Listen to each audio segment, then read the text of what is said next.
Support for Greater Chattanooga is provided by EPB Fiber Optics and Unum.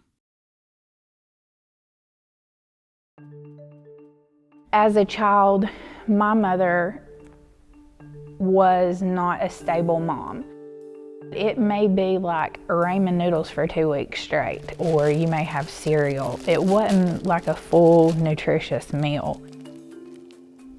As a child, you really do not realize how different your situation is and how that's not normal, because it's normal to you. It's all you've ever experienced. As an adult, I look back and now I see what my circumstances were and the way we lived and how abnormal that was. But as a child, I had no clue.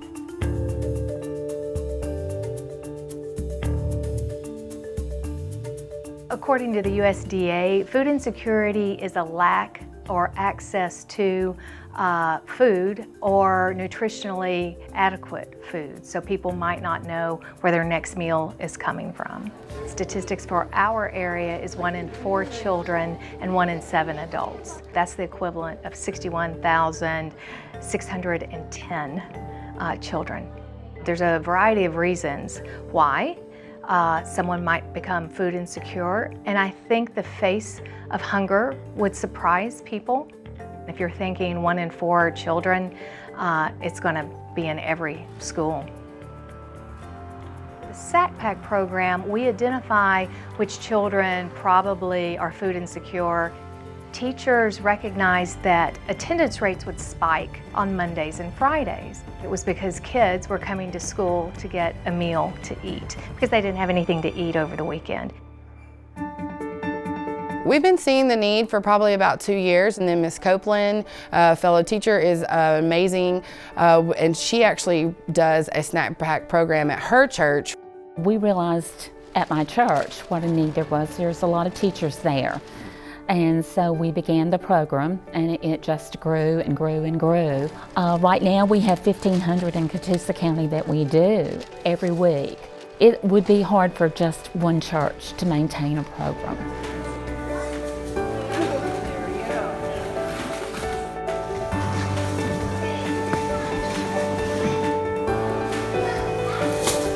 We actually conducted a survey at the beginning of the year to ask the families just basic needs of food, technology, different things.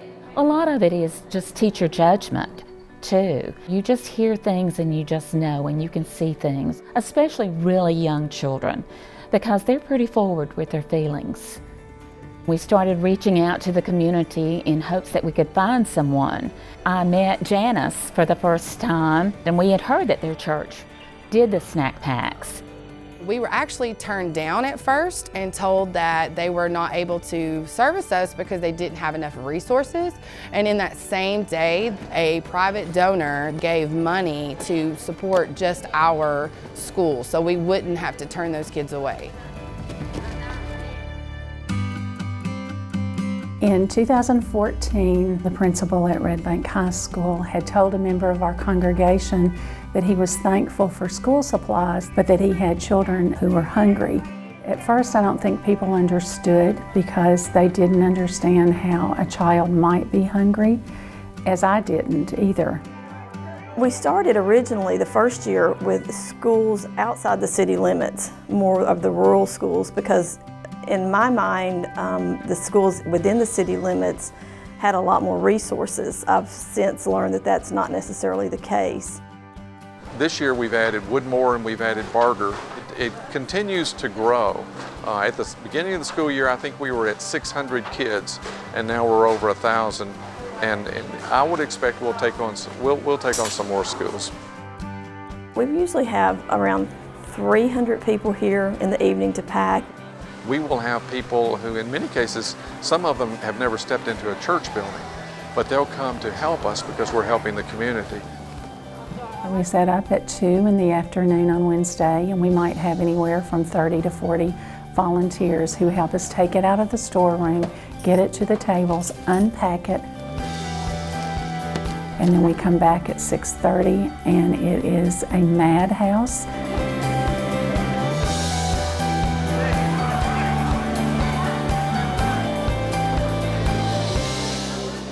It's almost like a trick or treat, but you're going down the line and someone will put one item in your bag. You'll go to the next person, they'll put one item.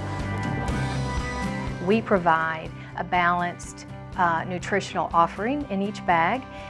Lean protein, fruit, vegetables, all in a form that little fingers can open and don't require really cooking. Macaroni and cheese, a beef stew, granola bars, peanut butter, crackers, things of that nature. And we're sitting there tying the bags, and then we also have our packers back there. And they give those out on Friday afternoon as the children are leaving for the weekend.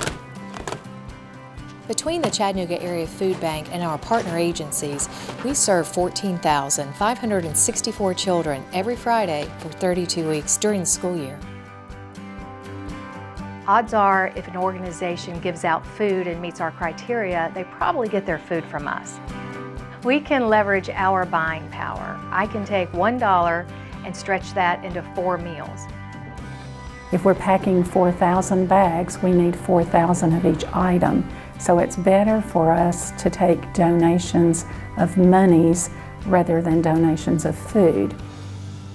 When you look at anything else in our community, people come together when there's any kind of catastrophic event.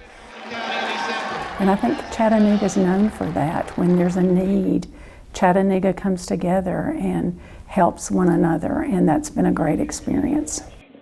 So I know that our community is willing to help and work, but what I've realized about food insecurity is that it's silent, it's unseen, and nobody really knows about it unless you get out there and educate people. Spread awareness, tell people it's right here in our backyard. The need is here, teaching people that hunger is here and who that person is, and you'd be surprised. The thing that breaks my heart is that we know that there are kids out there who may be in the same schools who doesn't get a bag, and sitting right next to a kid who does get a bag and has the same struggles, has the same needs, has the same wants. I know for a fact that there are kids out there who are hungry that we aren't reaching. God started this for a reason, and He's going to help us achieve whatever we need.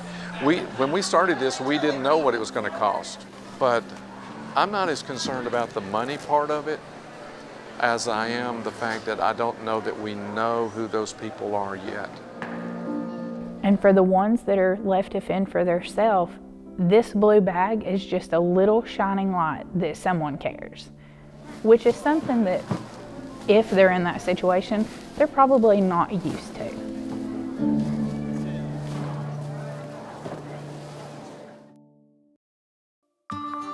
If you're a fan of Greater Chattanooga, support it. Becoming a sustaining member of WTCI is easy and affordable, and it makes a big difference. Visit greaterchattanooga.org/donate. Thanks.